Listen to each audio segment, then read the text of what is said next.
The history of the first civilizations is full of great events and mysteries that arouse the curiosity of many.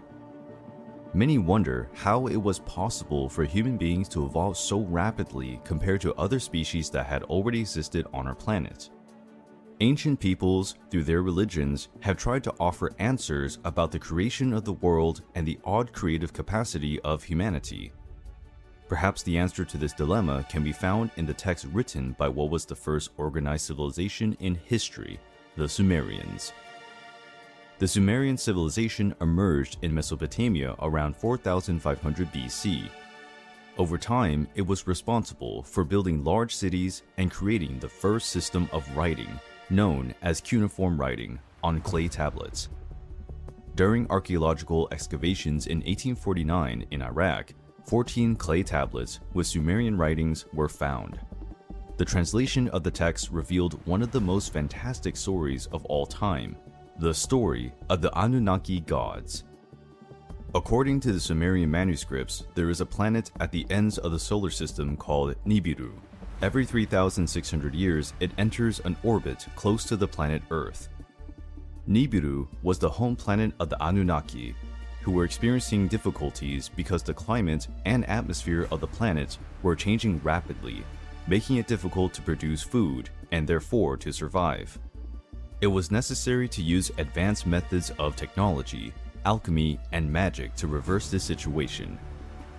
To do so, a large amount of gold was needed, since this metal has purifying properties capable of resisting even cosmic radiation. However, gold was a rare resource in Nibiru, and without other alternatives, the Anunnaki used their advanced technology and sent ships into space in search of the precious golden metal.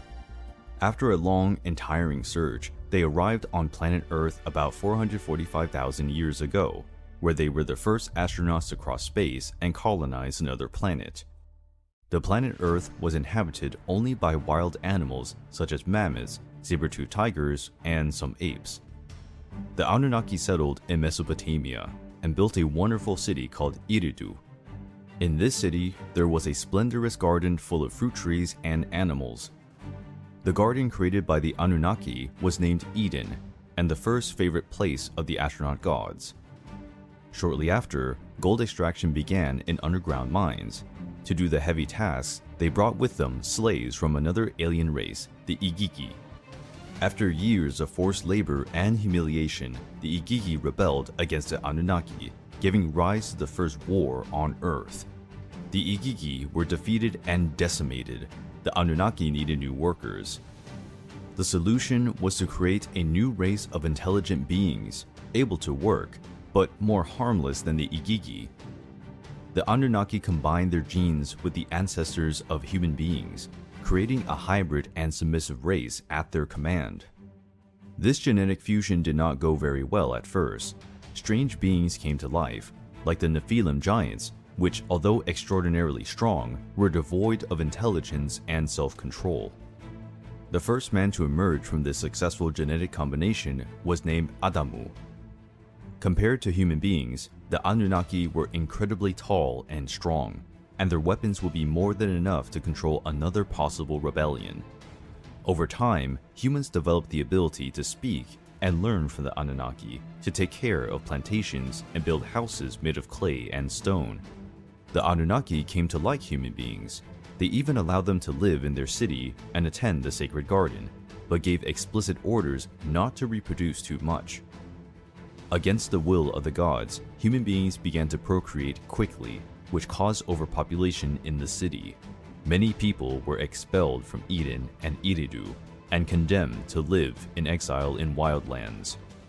After a few millennia, the planet Nibiru approached the Earth again.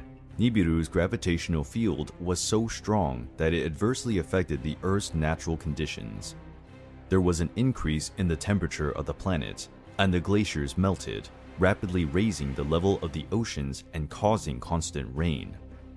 A great flood ravaged the Earth, and the city of Eridu was doomed to submerge. To save their creation, the Anunnaki created large boats that floated for days to normal water level. In this part, it is not clear whether the boats floated on the water or whether the boats were ships hovering in the sky. After their city was destroyed, the Anunnaki decided to return to Nibiru. But before they left, they gave human beings knowledge of architecture, mathematics, music, and writing. They also taught them how to establish a monarchy system, where some leaders kept their bloodline inherited for the Anunnaki pure, with the right to command others. They also ordered the construction of temples known as ziggurats, aligned with the constellations. These would one day guide the Anunnaki back to Earth. The Sumerian texts do not determine how many Anunnaki there are, but they quote some as the main ones. The most powerful deity in Sumerian mythology was An, or Anu, according to Akkadian calligraphy. Anu was the personification of heaven and possessed infinite wisdom. He was the oldest and most venerable of the gods, with sanctuaries in almost all Sumerian cities. The goddess Ki represented the earth and Anu's wife. The union between Anu and Ki gave birth to Anunnaki, a word that can be translated as